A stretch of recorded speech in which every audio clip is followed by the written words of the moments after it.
The snow fell steadily on the deserted streets of downtown Boston as David Matthews walked slowly back to his car after yet another late evening at the office.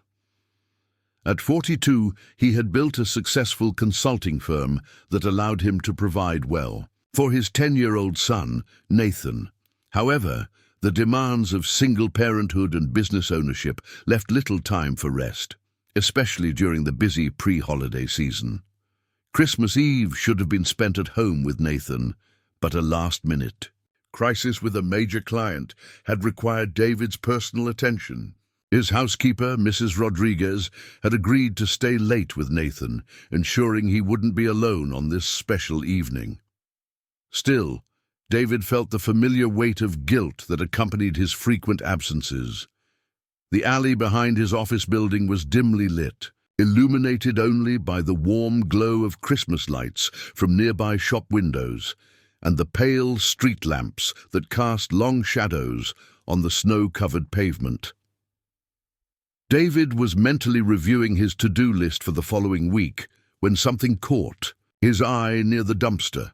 At first, he thought it was just another bag of refuse, but as he looked more closely, he realized with shock that it was a small child, perhaps 6 or 7 years old, huddled against the cold brick wall. The little girl was using flattened cardboard boxes as makeshift bedding, and had wrapped herself in what appeared to be an adult-sized coat that was far too large for her small frame.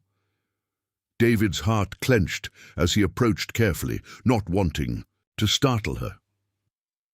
In the soft light, he could see that she had dark hair that hung in tangled strands around her face.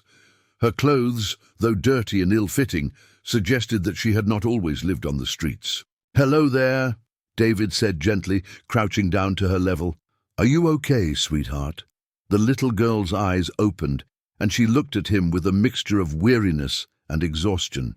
She did not speak, but David could see that she was shivering. Despite the oversized coat, "My name is David," he continued in the same soft tone he used with Nathan when his son was upset or frightened. "It's very cold out here. Are you all alone?" The child nodded slowly, her small hands pulling the coat more tightly around herself. David noticed that her lips had a bluish tint, and her breathing produced visible puffs in the frigid air. "What is your name?" David asked, his mind racing through options for how to help this child safely and appropriately. "Emma," she whispered, her voice barely audible above the wind. "Emma, that's a beautiful name," David said warmly. "Emma, I'm very worried about you being out here in the cold.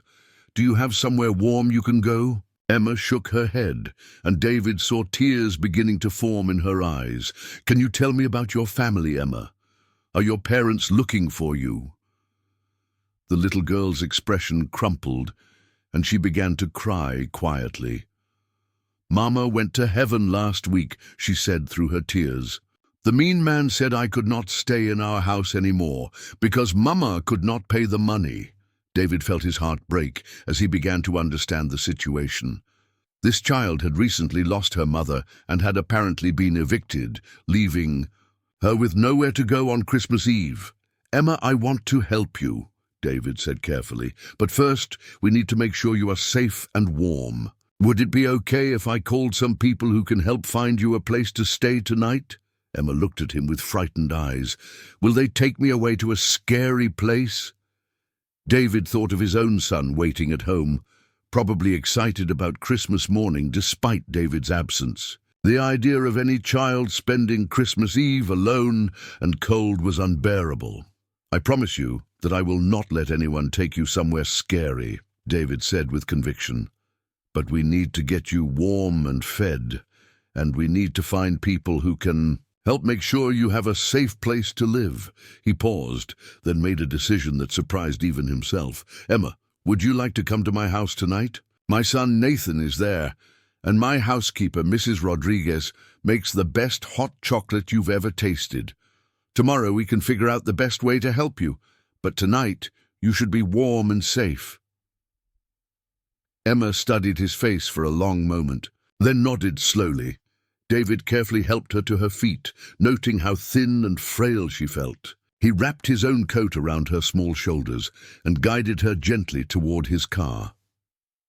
During the drive home, Emma remained mostly quiet, but David learned that she was 7 years old, that her mother had died after a long illness, and that they had been living in a small apartment until the landlord had forced Emma to leave. She had been on the streets for 3 days, surviving on scraps from restaurant dumpsters and sleeping wherever she could find shelter. When they arrived at David's house, Mrs. Rodriguez took one look at the small, bedraggled child and immediately went into protective mode. Within minutes, Emma was sitting at the kitchen table, wrapped in a warm blanket, sipping hot soup, while Mrs. Rodriguez heated water for a bath. Nathan, initially curious about their unexpected guest, quickly warmed to Emma's quiet presence. He showed her his room, offered to share his toys, and insisted that she should have some of his Christmas cookies that Mrs. Rodriguez had made earlier in the day. "Dad," Nathan said quietly as David tucked him into bed later that evening, "Emma doesn't have any Christmas presents, does she?" "No, son, she doesn't," David replied honestly. Nathan was quiet for a moment, then said with the generous heart that made David so proud, "Can she have some of mine? I have more than I need, and she doesn't have anything." David felt tears prick his eyes as he looked at his son's earnest face. "That is very kind of you, Nathan. I think Emma would appreciate that very much." Over the following days, as David worked with social services to find Emma appropriate placement and support, he learned more about her situation. Her mother had indeed died without any family support system, and Emma had been too frightened to seek help from authorities, fearing the foster care system based on scary stories she had heard from other homeless individuals.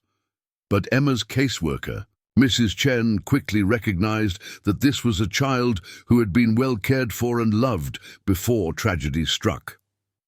Emma was intelligent, well-mannered, and despite her recent trauma, showed remarkable resilience and hope. "Mr. Matthews," Mrs. Chen said during one of their meetings, "Emma has formed a strong attachment to you and Nathan. Have you considered the possibility of becoming her foster parent with an eye toward eventual adoption?" David had been thinking about exactly that possibility, but hearing it spoken aloud made it feel both more real and more daunting. "I want what is best for Emma," he said carefully, "but I am a single father with a demanding business. Would that be fair to her? You have already shown her more stability and care in 1 week than she has experienced in months," Mrs. Chen replied, "and Nathan clearly adores her. Sometimes families are formed not by biology, but by circumstances that bring the right people together at exactly the right time." 6 months later, Emma Matthews was officially part of David's family.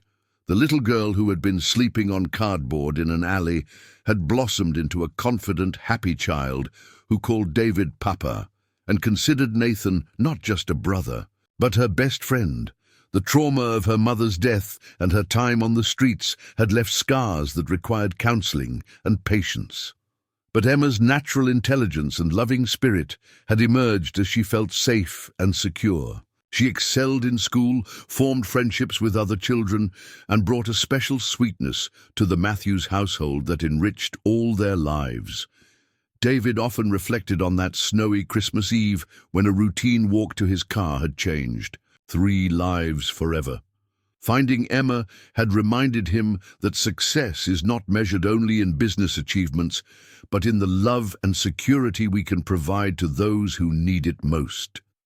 Nathan had gained not just a sister, but a deeper understanding of compassion and generosity, and David had discovered that his capacity for love was far greater than he had imagined, and that sometimes the greatest gifts come disguised as responsibilities we never expected to carry. Emma's favorite part of their new life was the family tradition they established of volunteering at the homeless shelter every Christmas Eve, serving meals and distributing gifts to people who found themselves without homes during the holidays. She never forgot where she had come from, and her experience had taught all of them that everyone deserves dignity, kindness, and the chance to be part of a loving family. The Christmas Eve discovery that had begun with a child sleeping on cardboard had become a reminder that miracles often come not as supernatural interventions, but as opportunities for ordinary people to show extraordinary kindness when someone needs it most.